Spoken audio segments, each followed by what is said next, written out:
지하로 내려가는 외부 계단인데요. 지금 이 천막이 뭐지? 내려가는 계단을 막아놨는데요. 왜 이렇게 해놨을까? 이게 뭐지? 관리비는 얼마나 밀린 거예요? 대충만 말씀해 줄 수 있을까요? 저희가 그걸 알아야지. 어차피 관리비는 정산을 해야 되는 거니까. 해만 밀려. 관리비가 대충 한 2천 이상 밀려 있을 거예요. 임대료는 다 내시는 거예요? 임대료를 내겠습니까? 경매되는데. 유치권이 걸려 있던데 누수 수리비가 신청이 돼 있던데 수리비는 내가 얼마인가는 모르는데 네. 누수가 있었던 건 알아요. 임차인인데 어떻게 그렇게 돈을 들여 수리를 했을까? 그 임대인분이 해주셔야 되는 거 아니에요? 저희는 그냥 상식적으로 잘 몰라서. 그러니까는 아마 요청을 했을 거예요. 네.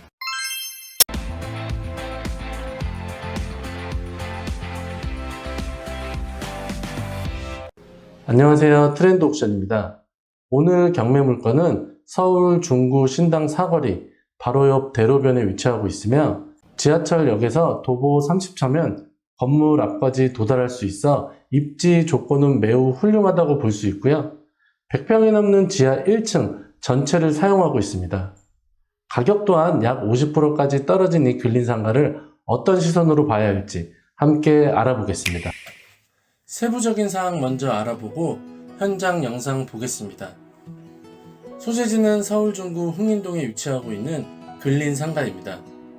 토지 건물 1괄 매각이며 보시는 것처럼 빨간 글씨로 유치권이 신고되어 있고요.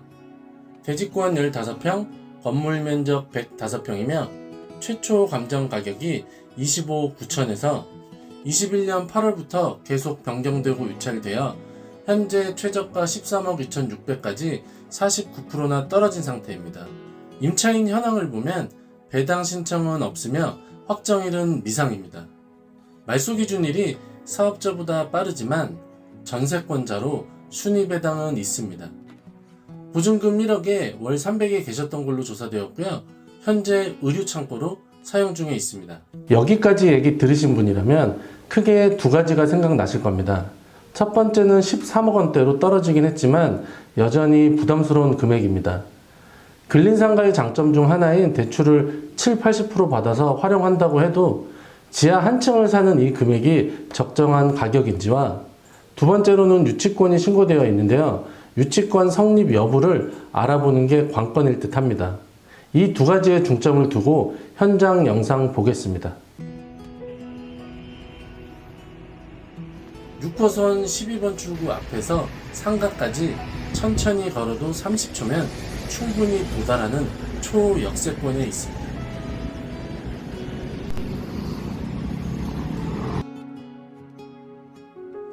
상가는 동대문 역사문화공원역과 왕십리역 중간 대로변에 위치하고 있는데요.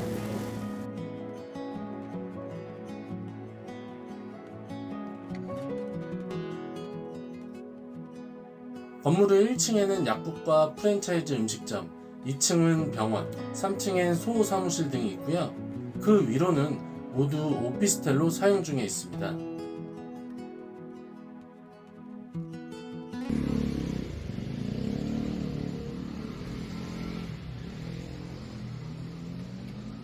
지하로 내려가는 외부 계단인데요.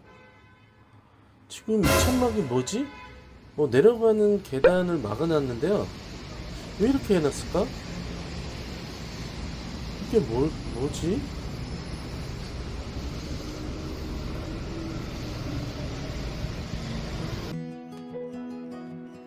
건물 안으로 들어가 보겠습니다.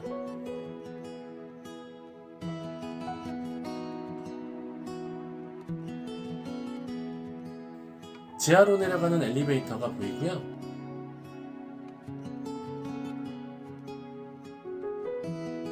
복도 끝엔 관리 사무실이 있습니다. 엘리베이터를 타고 지하로 내려가 보겠습니다. 지하 1층 문이 닫힙니다.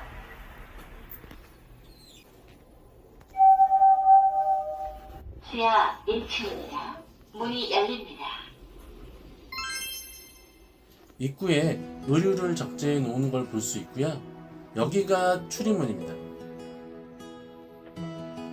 유치권 행사 중이라고 쓰여 있는데요. 현재 임차인분이 동대문에서 의류 도매업을 하시는 걸로 추정되기 때문에 낮에는 조용하고요. 저녁에나 직원분들이 출근하는 걸로 보여집니다. 복도에도 의류를 적재한 걸 볼 수 있고요. 중점을 두고 봐야 할 것이 첫 번째로 상가 시세를 말씀드렸습니다. 이 상가와 비슷한 위치와 평수, 지하 한 층만의 가격을 비교해 볼 수 있는 대상을 찾기는 무척 어려웠는데요. 그래서 단순하게 현재 실정을 대입해 봤습니다. 조사 과정에서 이 지역의 창고나 사무실을 찾는 분들이 20, 30평대의 수요가 절대적으로 많이 있다는 것을 확인할 수 있었는데요. 경매로 나온 상가의 평수가 100평이 넘습니다. 오히려 임차인을 쉽게 맞추기에는 평수가 너무 커서 어려울 수 있지만 25평 정도로 4개의 사무실로 쪼갠다면 얘기가 틀려질 수 있습니다. 관리실에 계신 분께 간단한 얘기 들어볼 수 있었는데요. 이분들은 혹시 돈만 받으면 나가실 생각은 있는 거죠? 네. 그런 거 잘 못 만나는 게 네. 야간에 나오시니까 그렇죠. 내가 모르지 잘. 임대료는 내고 계시나요? 임대료를 내겠습니까? 경매되는데. 그렇죠. 아니 입장을 바꿔놓으면은 선생님은 그 경매 나왔는데 내가 보증금을 못 받은 상황인데 말이야 주겠어요? 그렇죠. 그렇죠. 관리비도 말이 밀려있는데. 그렇네요. 관리비는 얼마나 밀린 거예요?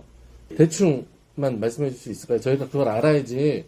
어차피 제가 이거 해도 관리비는 정산을 해야 되는 거니까. 한 2천 이상 밀려있을 거예요. 아, 2천요? 100평 정도 되니까 관리비만 해도 한 200, 30만 원 말이 이렇게 나와요. 관리비가 220, 30. 그것도 들어가는 게 있나요?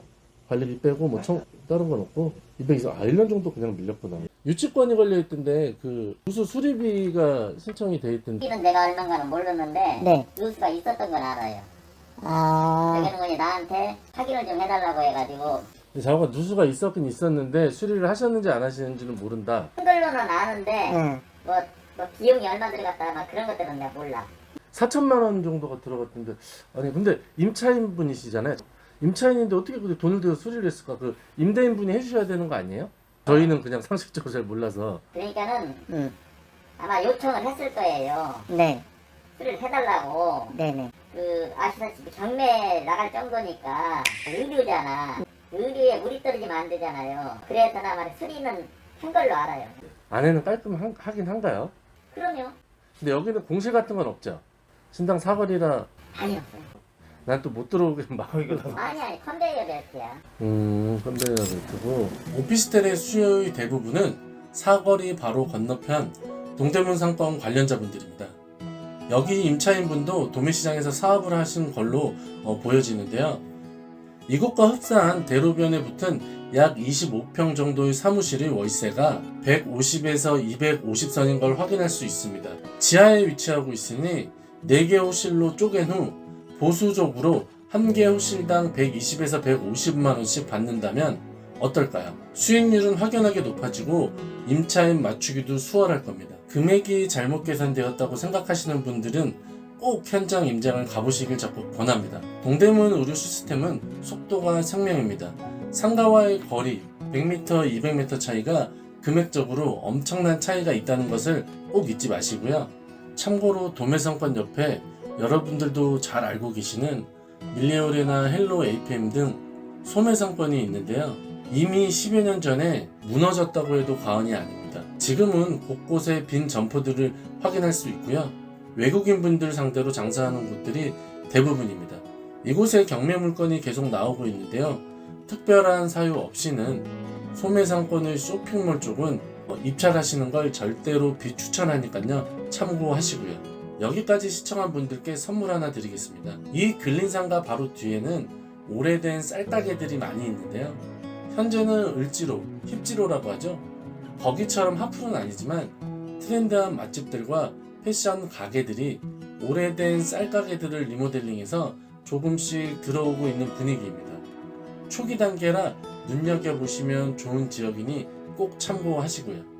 마지막으로 유치권 얘기를 해보겠습니다. 30초만 집중해서 들어보시면 도움 되실 겁니다. 유치권 성립 여부는 판단하는 기준으로 여러 가지가 있지만 이 물건은 임차인이 유치권을 신청한 케이스입니다. 자, 그런데 임차인이 유치권을 주장하는 경우의 대부분이 그동안 부정되어 왔습니다. 그 핵심 이유는 임차인이 유치권을 주장할 수 있는 게 필요비와 유익비 상환 청구권인데요. 임대차 계약서가 존재한다면 계약서상의 원상복구 조항으로 인해 유치권이 피담보권이 될 수 없습니다. 즉, 원상복구 조항에 승낙하였으면 필요비와 유익비 청구를 포기한 것으로 보기 때문입니다. 필요비와 유익비를 쉽게 설명드리면요. 필요비는 주택의 경우 수도, 전기, 보일러 등을 부동산을 유지, 보수하는 데 들어가는 비용을 말하고요. 유익비는 아파트 샤시처럼 객관적인 가치를 증가시키기 위하여 지출하는 비용을 말합니다. 흔히 임차인이 배당 요구를 했다면 전세 계약서를 첨부했다는 것으로 알 수 있는데요. 이 물건의 경우 배당 신청은 없지만 전세권이 설정되어 있다면 임대차 계약서가 존재할 것으로 보여지니 이 관점으로 보면 유치권 성립이 어려워 보입니다. 어디까지나 저희 개인적인 의견이니 입찰에 참여하실 분들은 꼭 정확한 조사 후에 입찰에 참여하시길 바라고요. 주의사항으로 말씀드린 시세 파악과 유치권, 그 외로는 유치권이 걸려있는 상가의 대출이 어떻게 되는지와 누수 부분에 대하여 다시 한번 체크해 보셔야 할 듯합니다. 경매 교육을 하는 사람으로서 이 물건을 가지고 낙찰을 받아라, 좋다, 나쁘다 잘라서 말씀드리고 싶은 게 아니라요. 다양하게 생각할 수 있는 습관을 들이셔서 판단하실 때 넓은 시야로 보셨으면 하는 마음에 이 영상 준비했고요. 좀 더 디테일한 사항은 영상으로 여기까지만 말씀드릴 수 있다는 점 양해 부탁드리며, 좀 더 궁금한 점이 있으시거나 경매 교육 문의사항이 있으신 분들은 언제든 연락 주시면 반갑게 맞이하겠습니다. 다음에 찾아뵙겠습니다.